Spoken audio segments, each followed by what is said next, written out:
What's up, everybody? Welcome back to my Twisted Light TV with Poetry. I am Poetry. You are here for another recap and review of This Is Us. We are back from the break. This is season 3, episode 12, The Songbird Road, part 2. All right, so we're gonna pick right up where we left off, where the kids have just walked into Nikki's trailer, and he's sitting there with a bottle of liquor and a gun on the table, apparently ready to kill himself, or maybe he's thinking about suicide. Kevin put a hand on his shoulder, and Randall gets the gun. They like, you need to come with us. You need to come with us, right? They take him back to the hotel with them, and I was really surprised that they gave him a room to himself. Nikki in there casing the joint, he closing the blinds, and he has a clear case of paranoia that was most likely brought on by being in Vietnam. But yeah, he don't feel safe there. He don't feel comfortable. So he checking the blinds, looking underneath the beds, and peeking down the hallway. He doing everything trying to figure out to make sure ain't nobody there that's gonna harm him. Like I said, so I was very surprised that they gave him a room alone. Kev go out in the hallway with his sisters and brother. His sister and brother like, what we gonna do, y'all?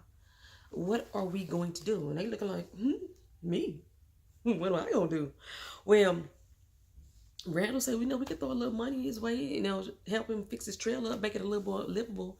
He like livable. He got a big ass hole in his roof. How can you make that more livable? And Kay said, well, he been living this way for like 40 years. Like, he used to it. He all right. Kevin said, well, I'm not understanding what's going on here. He got PTSD. He got depression. He is an alcoholic and most likely suicidal. He is our family. This is our uncle. Don't you care? Kate and Randall looking like, not our problem. Not for real, for real. Well, I would expect this from Kate. This is Kate's behavior. This is her demeanor, how she's so self-absorbed that she don't really see other people's pain. But Randall, that's really throwing me off. Randall is Captain Saver. And he's like, well, throw a little money his way. I was like, really, Randall? This is so out of character for you. Kevin says, asked him, okay, well, who's going to call mom? Kate and Randall like they hide behind the curtain. They can't even call Becca. He's like, fine, I'm going to do it. I'm going to call her. I'll call. Like, Kevin is the only one showing real responsibility here. And I know that he wants to bring Nikki into the fold. You know what I'm saying? But he doesn't want to do it without his sister and brother. But he feel like he in this all alone. And this has been Kevin's story since the beginning, since childhood. Kevin has been a little bitch in childhood. But everything he is standing alone in.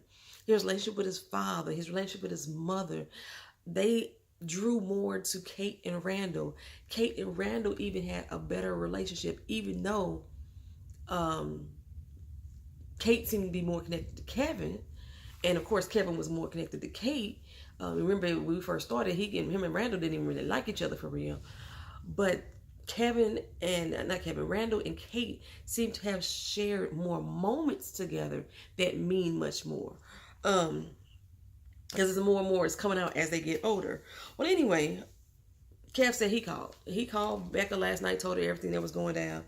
And at breakfast, Nikki came on down to join him. He tried to convince Nikki of going to a vet center. He had researched a few in the area. And, this was going to be really good. Kevin and Randall and Kate, they was like, yeah, it's going to be a pretty good deal. Kevin's done a lot of research. He's really going all out for you. I think you should go to the vet center. And then right at that moment, Becca shows up. I was like, where'd she come from? She done made this 6-hour drive too in the middle of doggone night. Because remember, Kevin and called her till last night. Now it's morning. She done made that 6-hour drive like, And she looked real pissed. I was like, who are you mad at, Becca? Who are you mad at? She looks pretty pissed right now. Well, she was kind of studying Nikki's face. And she said that she could see Jack in his eyes. I mean, you had a little different look, but she still could see Jack in his eyes, the familiarity they have with one another. And she was just like totally amazed that she's standing here looking at this man that is Jack's brother. You know, the one that was dead for all of these years. And I think wait a minute. He asked her, he said, "Did you know about us?" She asked him, "Did you know about us?" And he said, "Yeah." Now, Jack came up to visit me in 1992. He showed me a picture, y'all. I think she finally was putting two and two together. That's that day that he said he went to go visit an old war friend. I can't even call him a friend or a buddy. Somebody he knew from the war. So she's starting to put two and two together and just adding up all the lies that Jack had been saying to her. She was like, "I remember that day because he was acting really strange when he came home." You know, of course, we're doing a lot of flash back and forth. So when her and Jack are having these conversations when he first got home and everything that went down. But Jack needed to go to the vet center too. But of course, he wouldn't do it either. He wouldn't even talk to her about what happened in the war, or about his feelings. He was always closing down, shutting it off. So I thought, because she said maybe I should have pressed on more or helped more with Jack or questioned him more, I thought that she was going to press Nikki to go to the vet center. She wanted to fix the mistake that she had made with Jack by making Nikki go, like being really there and really concerned and really getting him to speak and talk on his feelings and things of that nature. But that didn't happen either. Well, Kate said she got to go. She got a doctor's appointment that she can't miss. You know, the doctor told her she can't miss none of these appointments, so she got to go. So she can't stay and take Nikki to the vet center. And then Randall say, "Well, I got to go too. You know, my wife is unemployed. I'm about to hit the camp, start going to office in a few weeks. We don't know what this is going to happen to my family." So Kevin say, "This is your family. This is our uncle." And Randall say, "Well, yeah, it's an uncle that our daddy didn't even want us to know." "What difference does that make?" Kevin says. "This is our family." He said, "I can't believe you, Randall. Like I said, Randall's Captain Saver. You out here want to save everybody. Now, when it comes to our family members, you want to go home to dinner." Randall looked like, "Really?" But I was feeling like the same thing with Kevin. I said it before. This is so out of character that Randall didn't want to get involved. But I still understood what Randall was saying. Like, he just started trying to patch his family back up. He don't need to spend too much more time away from her. Well, it's going to be Becca and Kevin. And Becca didn't look like, "Who said I was staying?" Well, you got to stay because Randall drove and now Randall taking the car. So Kevin got to ride back with somebody. Well, Kate and Randall, they hit the road and they start reminiscing on the day that Nikki was talking about that Jack had went on his trip for work, his work trip, what have you, and what happened today. They had the best piece ever. They had a sequence fight, this, that, and that thing, and they decided we should go see the house. Well, the house is gone. Well, it's been rebuilt, but the lot is there. The neighbors are there. We should go see it. And you know, you got a few hours before your flight head out. We can go and do that. And I'm thinking, wait a minute, y'all didn't have time to take Nikki to the VA hospital. Just to take it. He wasn't going to stay. He was going to do a tour. Y'all didn't have time to go do that.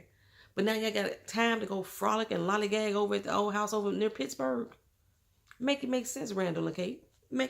Y'all both being real selfish in this moment, I think. Well, Nikki say he ain't staying at the center anyway. He done been to places like this before, and they all the same. He done talked to the counselors. He done been to groups. Fixing jigsaw puzzles ain't gonna help him. Ain't gonna fix him.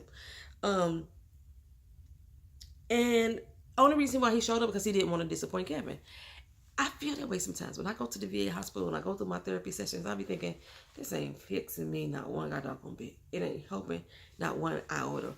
But the more and more I go, and when I'm not having an episode, I can recognize the tools that I was taught during those lessons, those therapy sessions and things like that nature that are helping me to cope. They probably will never fix me, but it's helping me to cope with things and situations a little better. My last little episode, not so much. Like say, you know, I didn't, yeah.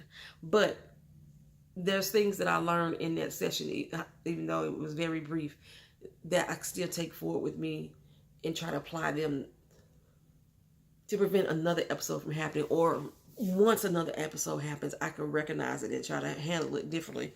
So yeah, I understand what Nikki's saying. Like, I done been here. I done been to these meetings, been to these clinics, and ain't nothing working for me. It's just not it's not helping. Um, so Kevin has to step out for a second, and he is pissed. Rightly so. Rightly so. He's pissed. Um, and I'm thinking that, oh, he's saying that he's mad at Jack because he had this whole grown ass uncle I heard that he knew nothing of, somebody that he could have connected with, could have bonded with. And Becca said, yeah, she pissed too. And I think she's thinking of, like, what other lies has he told me? Remember, he said his daddy was dead too, and she found out he wasn't dead. Maybe she had to go sit with his daddy on his sick bed. And, like, how many more lies that secrets that Jack has got that we are gonna uncover?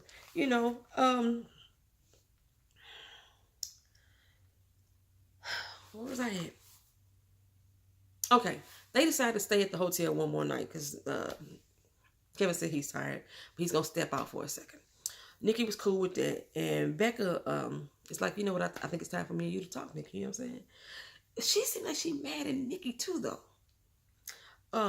We go back to the old spot with Kate and Randall, and when I saw the Indian family talking, I could have sworn I had blinked my eyes too long, and I was watching the damn commercial. I didn't know what was going on. Well, they was at the old house, like, and basically the daddy was telling the daughter that he was like, why are you here? You done ran off and married some dude I didn't want you to marry in the first place, had a baby and a kid, and now you're 28 years old back here at my house, living in my doggone room, in my sewing room or whatever room, his painting room, whatever. So daddy was not happy. So when the daughter came to the door, she was like, look, I ain't nobody got time for this. And she slammed it in their face. Well, Kevin, he went back to the trailer. And he was like, if I'm going to be here, I'm going to clean up. So he started cleaning up. He called Zoe on the phone to try to tell her what was going on. We got her voicemail. And in the middle of the conversation, he was like, you know what? Never mind. And it was almost like I need somebody to be there for me. I call you and I can't get you either. You know what I'm saying? So never mind. Forget it. That's what I was picking up from that when he decided to get off the phone. Well, Kate and Randall, they got very different. They get inside the house. The family welcomed in, and they have very different memories of how that day went, and the happy moments that happened in that house. Well, like I said, Kate has always been so self-absorbed to me that she can't recognize what nobody else is going through. She don't recognize other people's pain. And she didn't even notice that something was wrong or off with her dad that day. Randall, like, picked up on it, like, something about my daddy, He went outside and sat with him. He came into the room where he was lifting weights and, like, what's up with you? Something is wrong. And, but Kate, no. It's all about her. Did you bring me something back from the trip? Why you hollering at me? Kate is just so fucking self-absorbed. It's just annoying sometimes. Well, Becca wants Nikki to open up to Kevin. Like, she realized that Kevin has a big heart. He doesn't show it often, but he really does. And, he just really cares about him. He cares about his mental health, his well-being, and just, like, be there for him. And Nikki was like, I'm not your son's science experiment. I'm not here to make him feel good. He done took me out of my home, the one place that I found safe and comfortable, just so he could have a good day. You know what I'm saying? I ain't here for that. So Becca got up from okay, this conversation over. You know what I'm saying? I think we're doing it. But Nikki finally comes to her and opens up, talks about Jack a little bit, a memory that he had. And, he said that I used to want things in life. And then I stopped wanting. And he said that my wants became nothing. And then after a while, I was nothing. I used to be a person. And I wish I could be that person again, but I don't think I ever get back there. I don't know how to be a person anymore. I was like, ooh, I know how you feel, bro. I swear I've been having those feelings. I hate to have turned my pages by my mic, but y'all gonna hear all that stuff. Nikki tell him, tell her. No, Rebecca tells Nikki, like, no, that's not right. Nikki, he goes back to the hotel and he gets Kevin and takes Kevin back to the trailer. And he tells him, look here, I know you want to fix me. I know you want to fix me, but really, I'm not ready for that. It's too painful for me right now. It's basically saying this is the end of the road for you, buddy. You know, he had him fix a little few things around the little trailer, what have you. And on the way home, Becca was telling Kevin how proud she was of him for doing what he did. How grateful she was for allowing her to even have that moment to speak on that memory with Nikki. Then we flash. Kevin is looking real defeated. Then we flash back to the phone conversation he did when he called Zoe, and I was like, okay, where we going with this?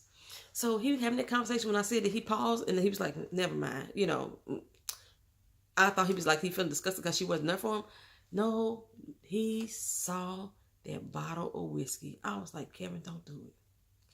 Kevin, don't do it. He sat down at the table, had a glass that was already there ready for him, and he picked up the bottle and took it to the head. I think he drank that whole damn bottle, y'all. This is the first time that I cried the entire season so far. When Kevin drunk out of that damn bottle, I shattered to pieces inside. I was like, I've been saying that Kevin is still a broken man. I think that he felt rejected from Nikki, you know what I'm saying? He's always felt rejected from his parents. Like his parents always loved Kate and Randall just a little bit more than they loved him. They always showed them, but his mama telling him he was hard to love. And he thought that he had found somebody that could be all his. It's Uncle Nicky. And Uncle Nicky said, I can't do it. I can't be that person that you want me to be. And he just felt so rejected. But he took this drink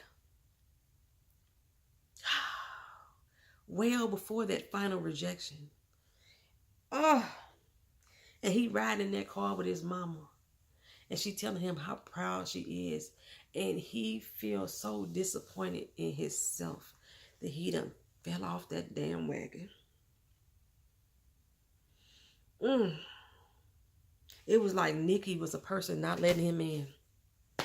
Not opening up to him. Zoe, that person who wasn't letting him in, wasn't open up to him, ain't there for him. He felt like his brother and his sister right here today wasn't there for him. He needed to do this. He needed to bond with Nick. He needed help to get Nikki better. And his sister and his brother bailed on him. I was broken. I was broken, y'all. Y'all let me know what y'all thought. That's the end of this episode. Put your comments down in the comment section. I know I didn't go over everything. I didn't talk about Beth and her mama. We'll talk about that more when Felicia Rashad, who's actually going to play Beth's mother, comes onto the show. But this episode for me was about Kevin. Again, it was about Kevin. And I just felt broken for him. I did. All right, y'all. Like, comment, share, and subscribe to the channel if you're not already done so. Peace.